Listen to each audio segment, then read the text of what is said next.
จะซื้อรถสักคันแต่ว่ามันมีค่าใช้จ่ายเต็มไปหมดเลยทั้งค่างวดค่าประกันค่าเช็คระยะจะดีกว่าไหมคะถ้ามีเงื่อนไขที่ทำให้คุณเป็นเจ้าของ Mercedes-Benz ง่ายขึ้น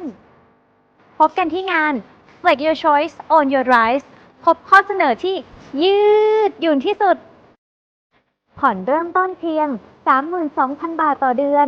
รับไปเลยทั้งประกันภัยชั้นหนึ่งโปรแกรมบำรุงรักษาตามระยะทางพร้อมโปรแกรมขยายการรับประกันคุณภาพรถยนต์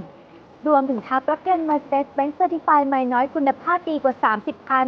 ราคาเริ่มต้นเพียง 1.29 ล้านบาทเท่านั้น